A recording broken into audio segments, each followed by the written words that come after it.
So hello, everyone.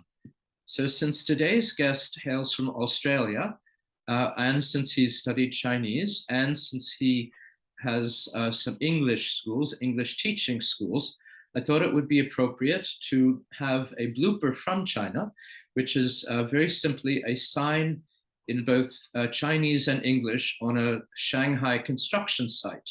And it says very simply, erection in progress. So that is not exactly the way one would express it in the United States or in another country, but that's the way it goes.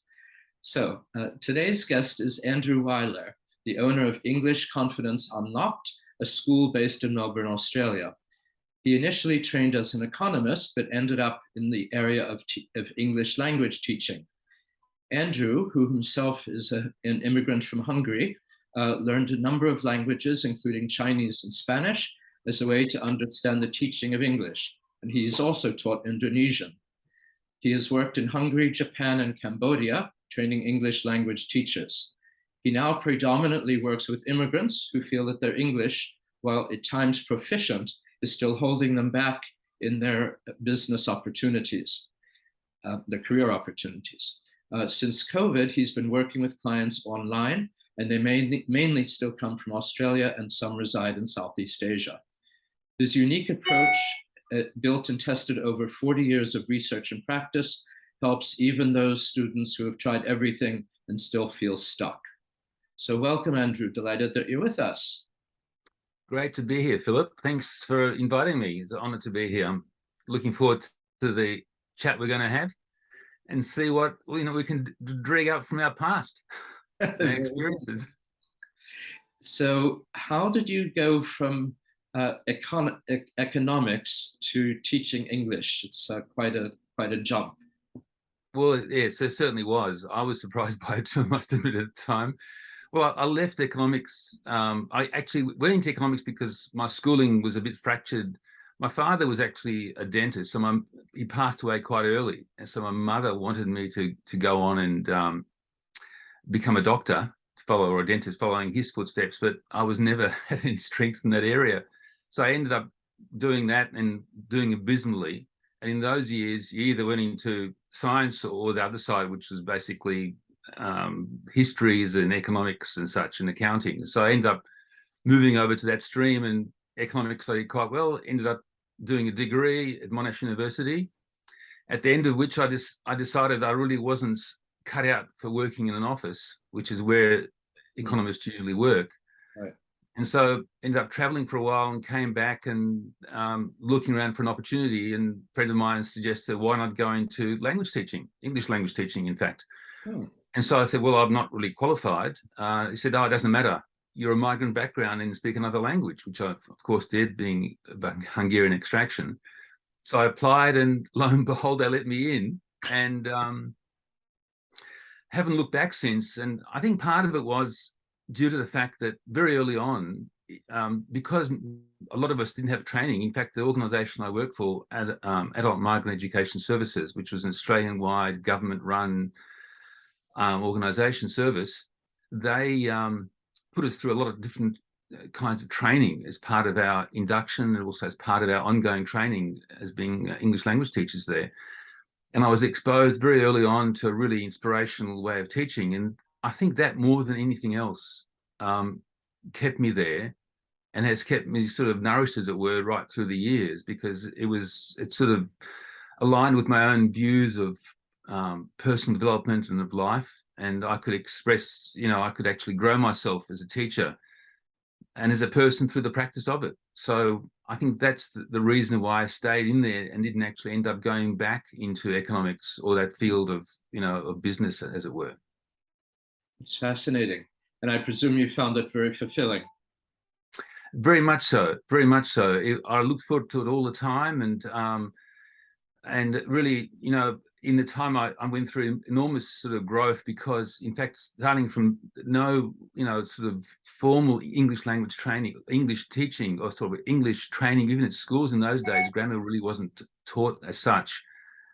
And so this whole thing of teaching a language, pronunciation, grammar, intonation, all those things, I mean, it was a huge learning curve. But because of the the way this whole approach of teaching looked at it, I felt it more like a personal development journey rather than studying something.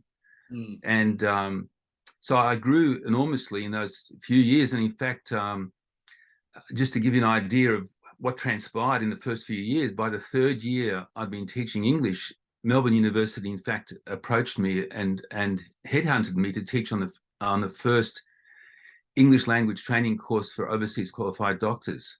Oh. So that was a pilot course run to see how Australia could help these doctors coming in. And yeah, so there were 4 of us teaching the course in Melbourne, Victoria. And so I was actually really surprised, because at that stage I had no qualification at all in teaching English. All it was my experience. But because I'd made myself quite a bit of a name in what I was doing in AMES, people soon found out about it, and lo and behold, there I was. So, and from there I went on and, did a master's and graduate teaching and blah, blah, blah. So I ended up being qualified in it as well. That way. Did you say EMS? AMES, which, sorry, it's the Adult Migrant Education Services in Australia, which still exists. Oh. Not as big as it used to be, Mm-hmm. I don't think, but still a very substantial organisation which provides free English language training courses to immigrants. Fascinating. And it's Australian Modern Education Services, is that right? Adult Migrant Education Services. Adult migrant. Oh. Yeah. Okay. Sorry, it's my Aussie accent, obviously. Obviously, yes. So I also taught English to immigrants, but in our generation, there was no ESL degree. We would call it English as a second language. There was no ESL degree when I started teaching English to immigrants, and so we sort of made it up, and it was fascinating. I like to teach the immigrants straight off the airplane or straight off the boat before they got corrupted by teachers who are perhaps less qualified or less experienced, because I also have studied other languages. So I know what it's like to learn a language from nothing. So that's quite fascinating. Yeah. Thank you. I think that was the case here as well. There was virtually no qualifications at all in teaching ESL, as you say. And most of the people who were qualified, who came in, who I taught with, were qualified either from overseas somewhere. In Europe, there was quite a industry at that time. And there was an organisation I recall out of some town, I think Armidale in northern New South. I'm not quite sure, because it's a long way, 40 years ago. So, but I do recall there weren't many qualified ESL teachers in those years here either. Mm. I guess it's a new field all over the world, except obviously formal English teaching as a foreign language in other countries. So it's a massive area now. Yes. Well, you've got a lot of immigrants in Australia now, just as we do in the United States. When your parents came, had they known any English at all from their time in Hungary? My mother, I think, knew next to nothing. Dad, he was passable, so he got by somehow, but not well enough. And so the problem that he had, being a dentist even in those years, is you had to pass a test in English as well as in medicine, also in dentistry. And so he was up against it. I think that's the reason, in fact, why he passed away, because he had me. Well, I was born when he was 55 years old. So we came to Australia when he was 60. And so you can imagine, in a sense, going through an English language test. And he had, like I said, he had some English, but to pass a test in English as a medico, it's not exactly just being able to get by in the street. Exactly. It was pretty tough going for him. Yeah, a medico is Australian English, as we would say in the United States, a healthcare provider or medical worker, medical provider. Yes. Yeah, that's fascinating. Yes, it is rather difficult to learn once you're that old. So you've dealt with different nationalities, of course. A lot of Southeast Asians, I understand. Is that right? And absolutely. In Australia, we've had, over the years, because, as you said, it's like an immigrant country, and we've had massive intakes of peoples from all over the world. So what happens is when there's a sort of an international, some sort of trouble spot in some part of the world, right. We accept immigrants from there. So, for example, we had in the time of the Chile problems back in a few years ago now, we had massive numbers coming in from Latin America. Oh. At the time of the Vietnam War, we had the Vietnamese come in large numbers. At the time of the problems in Croatia, Kosovo, around there, we had lots of people coming in from those regions. So it's people come from all over the world, but the hotspots of the world end up creating humanitarian problems, and the Australian government through the years has been very active in that regard. And so we've had people from all over the place, really. Yeah, that is fascinating. Again, just very similar to the United States and Britain and other countries as well. So with the nationalities you've worked with, how would you describe are there some fundamental differences or minor differences between Australia and, say, Singapore, Australia, Indonesia, China? Pick a nationality and let's explore that. Excuse me.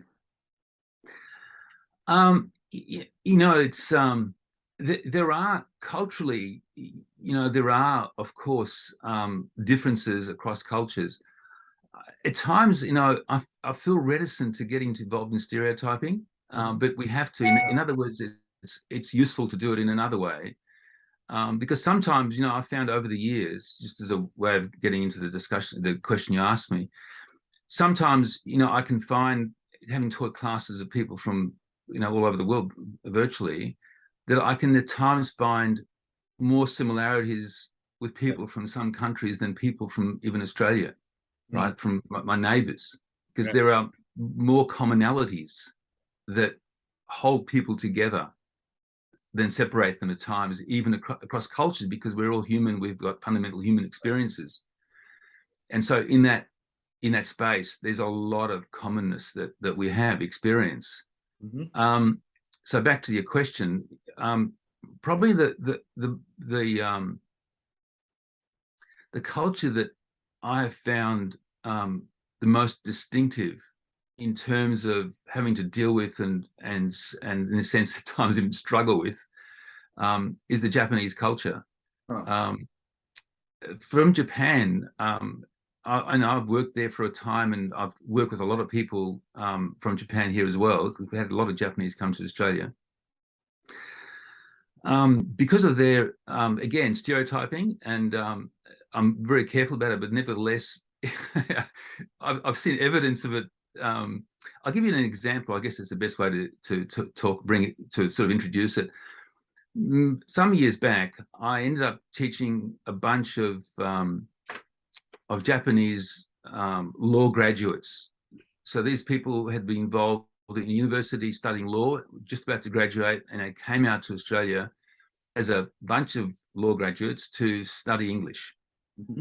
So I was put in charge of that class and worked with them for I don't know, something like 3 months at the time.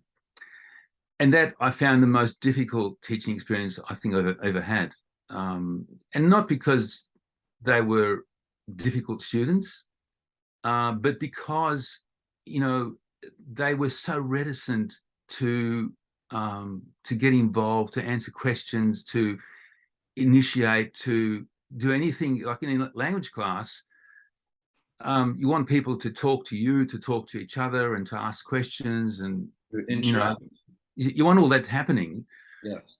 I just found incredible difficulty bringing them out.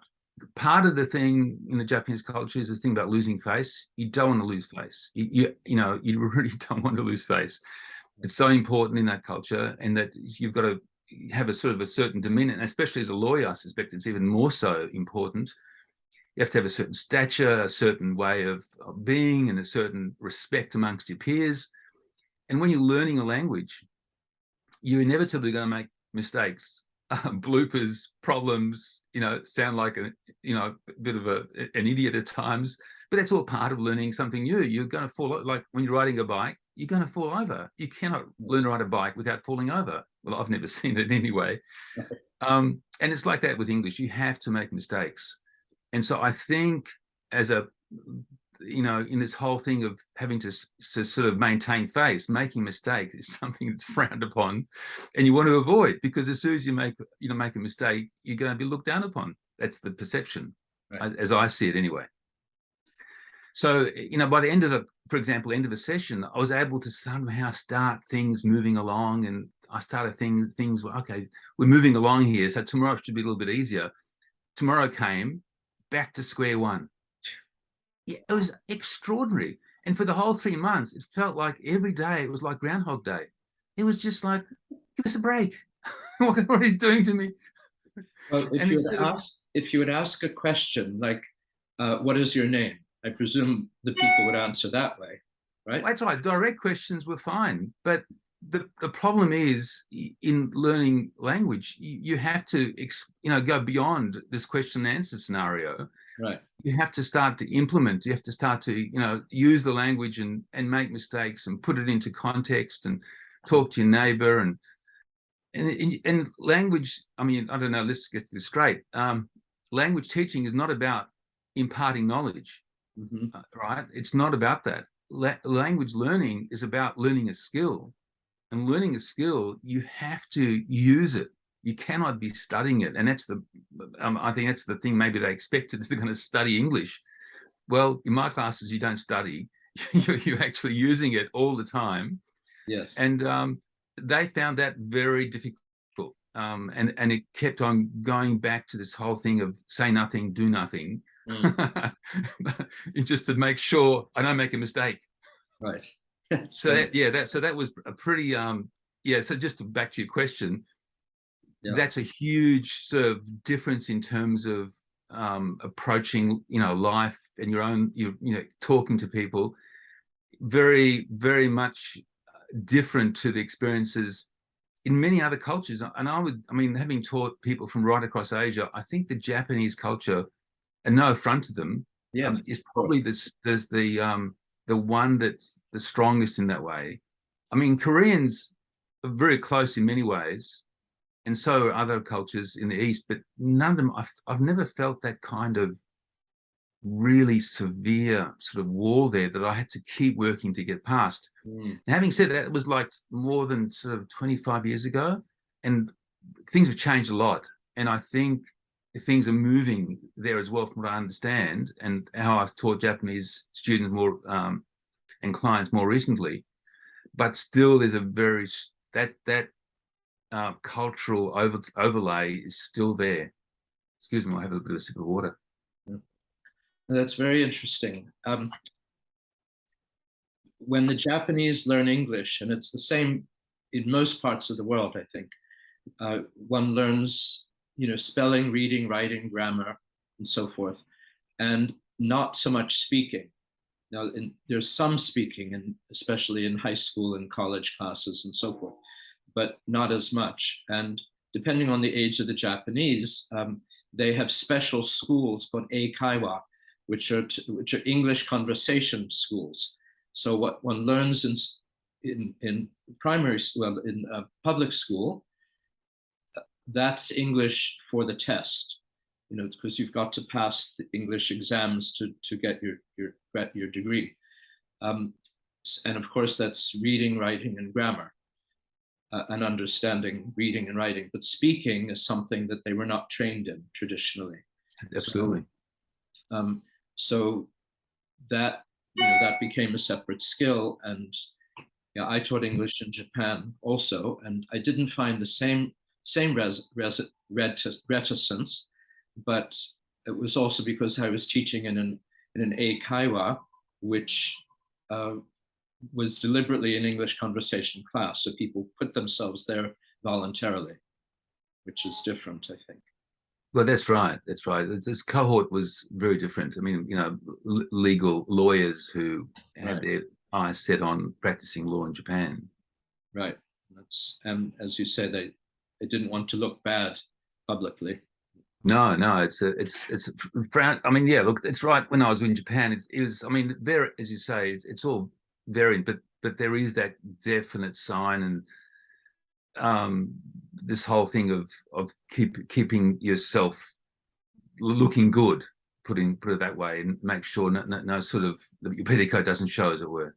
Exactly. What about your interactions with other people, Laotians, Singaporeans? Were they were they distinctive in any way? Um, yeah, well, it's going. I mean, the other group that I mean, just we have Singaporeans in Australia, but a lot of them in Singapore, it's virtually bilingual. They have English as like a second, not second language. It's used there extensively. Education. It's used there extensively. Yes. And so a lot of the Singaporeans, they speak English pretty well. And so they're very, very, I can't actually recall Singaporeans in the language schools I taught in. I've actually worked with Singaporeans at the higher levels, but not at the lower levels. Whereas, for example, with Vietnamese and Laotians and Thais, where English certainly is not used at all in the countries, it's, you know, it's maybe in business, some business areas and academia, but it's not. So when they came to Australia, and I've been there as well, in English, you're working with English at a, you know, from foundational, you know, levels basically. They, I mean, for the most part, they interact. Well, quite happy to interact. They're quite open to making mistakes. Quite open to working at it. You know, they're very, very different in nature. Going back to this whole thing we're talking about in Japan, you could say that it's the prevailing feeling I get from a lot of the people coming from those Southeast Asian countries, leaving aside Singapore, and I think even Malaysia to some degree, but Malaysia is a bit more complex because of the Malay and Chinese sort of communities are really quite different. That it's more sort of, let's say, put it in the words of maybe timid or a bit more shy, I guess would be the things that you could come out with, and because they're not used to, again, sort of talking and being as loud and as interactive typically. So in a classroom situation or in social situations, it's a little bit more sort of more reserved. That's what you could, I guess, say about as a generality, really. There are a lot of other things, distinctive features of, you know, Vietnamese families and Cambodian life, etc. But just as a generality, that's the thing, you know, that you sort of find is it's a bit more reticent to come forward and interact and to offer things. Very generous people, don't get me wrong, but just in terms of interacting, I'm talking about here. Yes. You mentioned Cambodia. The Cambodians have basically been ruled by dictators for at least 80 years or more. And before that, they had kings. So they really don't have this sense of a participatory democracy as Australia is. Do you find that the Cambodians are more reticent or more timid as well? Or is do you feel it's political or cultural, or is it dangerous to speak because you might get in trouble politically? Or is it just simply, do you think, a cultural issue? Well, in terms of talking about things across all these cultures, I mean, you know, talking about personal issues, I mean, again, it varies, but I mean, it's one of those things in talking to people, I tend to stay away from political discussion in classes or religious commentary or anything like that, because especially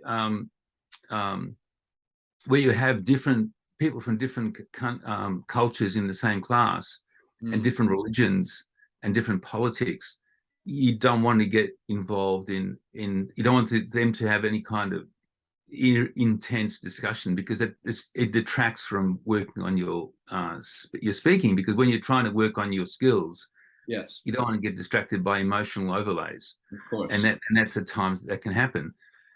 So that's, so generally speaking, I stay away from all that. But I mean, when I was in Cambodia, definitely there was a feeling that, because there I interacted with the locals much more on a day-to-day basis, and you definitely had the feeling that you didn't want to talk about, but they didn't want to talk about things that was out of, you know, the day-to-day, or out of the school environment, or out of the university environment. Right. This whole thing, because yes, there was an overlay there of Big Brother watching, and at times with one-on-ones things came out a bit, but I was always very wary about pushing it or encouraging people to talk about it, because I knew that, you know, you can tell as a person that it's a thing of dealing with cultures. The thing that I've become very aware of is the one needs to be very, very sensitive to other people, because the only way you can pick up cultural differences and issues is picking up on the vibes. This person is getting a bit uncomfortable with conversation. Mm-hmm.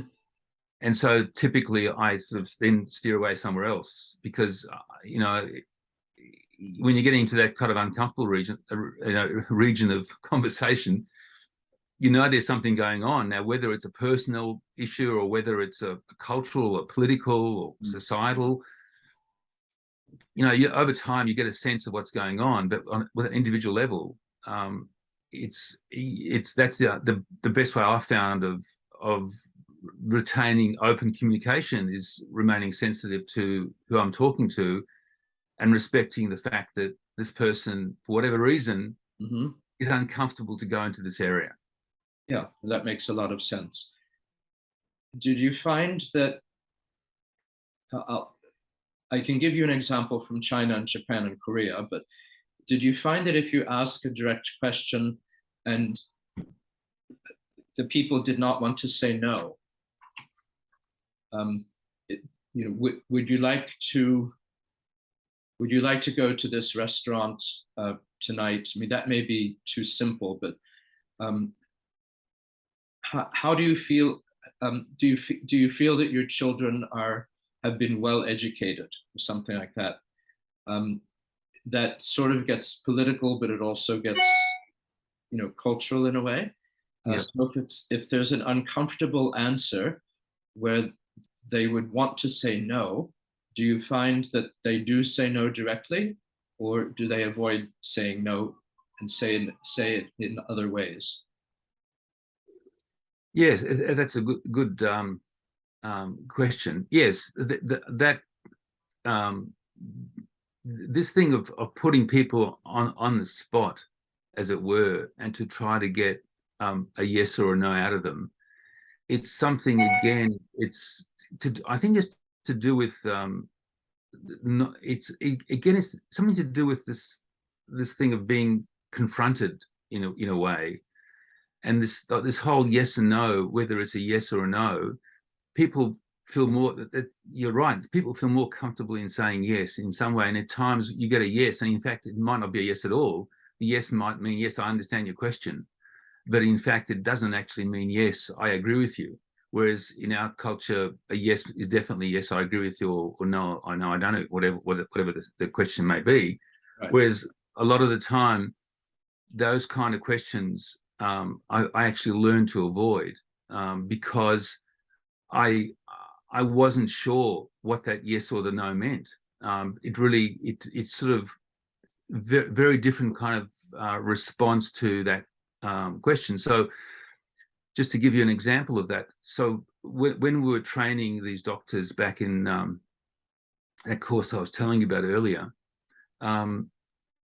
it's one of those things that in Australia, you can ask a person a direct question in terms of, consultation, and then you'll get you'll get the answer, and usually the answer tends to be, the truth as far as the person actually understands it.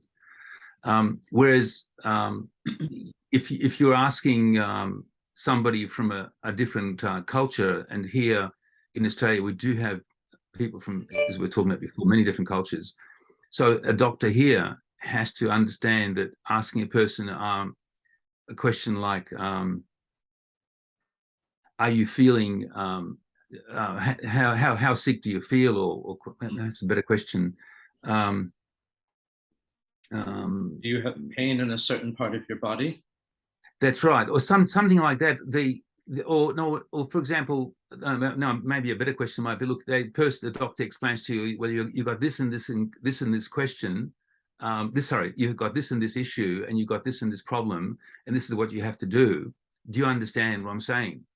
The person's going to say yes. Now, whether the person understands them or not is a whole different problem. Right. And so we train these doctors to say that you cannot ask questions like that, because you don't, when you're talking to a person from another culture, you have to be saying, okay, so this is what I've explained to them, what the situation is, or what their condition is, what they have to do, and say, okay, so we train them to say something like, okay, so just to make sure that you understand what I'm saying, would you be able to tell me your understanding of what I just told you? And so here you're asking them to actually repeat in their own words, no matter how broken their English is or how good their English is, what the doctor said. And that once you hear that, then the doctor can be assured, yes, we're on the same page. Because this issue of asking somebody a question like that, of do you understand me, or do you get this? The response, you don't know what's going to happen with that. You can't. A yes does not mean a yes. Right. Exactly. That's right. And back to your question, that's right across the board. Really, is that you have to work out ways of talking at times to people that indicate that you're on the same page in other ways, rather than these blanket yes and no kind of things, or simple things like, do you want to go out for lunch with me? It's depending on who the person is, they might have difficulty saying no. And so you don't want to put them in a situation of them feeling really embarrassed about it. And they say yes, and they ring you up saying like later, look, I'm feeling really sick, I can't make it, I'm sorry, which may happen if they don't want to come with you. So you've got to sort of maneuver around that kind of question. And so to get to the point where, yes, we all agree we're going out for lunch. Yes. A lot of this I've found in traveling is really about saving face in other cultures. And the difficulty of saying no, or saying no directly, is that if you say no, it's embarrassing to the receiver, the recipient of the no answer. And therefore, you don't want to put the person in an embarrassing position. And therefore, to ask the questions, you do it in a roundabout way. Would you like to go out to lunch? Gee, I don't think so. I think I'm quite busy tomorrow. Or, would you be able to help me with this repair tomorrow afternoon? Gee, I'm really not sure. It's probably too difficult to do, or too difficult for me to say at the moment. So there are ways to say no without saying no. And that's an art of learning that Westerners need to learn in East Asian cultures. Absolutely. So and you're also right, of course, that yes doesn't mean no. Yes means that it could mean I agree with you, or I understand, or yes, just yes because it's easier to say at this point. Or yes meaning yes, I'm listening to you, which yes. is a common sort of response people have, that I've found, is that the yes can mean yes, I'm listening. It Right. doesn't mean yes, I understand you. Yes, exactly. Where Westerners expect a direct answer to the question, and it's not just East Asians or Asians, it's even Arabs and Middle Easterners do the same thing, because in Muslim culture also, you don't want to embarrass people or put them in an embarrassing position. So it's best to ask questions that Again, they may answer it in a way that is roundabout or somewhat ambiguous, but means if you ask the same question 3 times and you get the same kind of indirect answer, it means no. Very simple. That's well, right. Thank you so much. Do you have anything else you'd like to add before we close?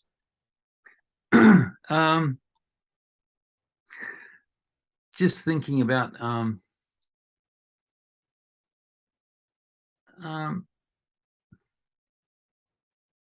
no, I mean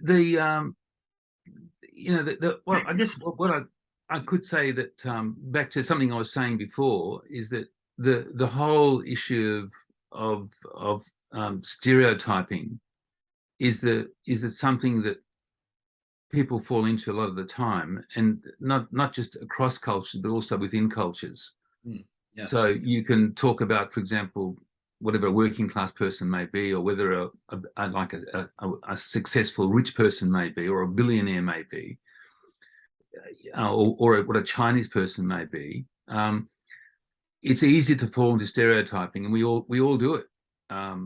It's something that, I don't know, it makes life, I guess, for us more understandable to be able to bunch people into bunches and say, well, all billionaires, are selfish, or all Japanese want to save face, or all Australians are all laid back and easygoing. Yeah. It just doesn't really work that way. And the most important thing I found is to stay clear of that. I mean, to be respectful and understand that yes, there may be that there, but we are all different, and to actually remain sensitive to the actual person who you're talking to or who you're dealing with, and work with them as an individual, and to sort of understand who they are and what their pressure points, or where their pain points are, or where their boundaries are, because all of us have boundaries in terms of what's acceptable and what's not. Exactly. Whether it's culturally or religiously or personally sort of constructed, they're all there. So it's us in terms of communication to find, or to be mindful that we all have them, and to not push people past them, or even close to them. And if you feel it, to back off from, because it impinges any kind of real communication. Yeah, very true and very wise. Thank you so much. It's a great pleasure speaking with you and learning from you, and getting your words of wisdom. Many thanks, Philip. Been great having a chat with you. Thank you. This has been Philip Auerbach, and I hope you'll join us again for another episode of Global Gurus and their stories of international business. Thank you.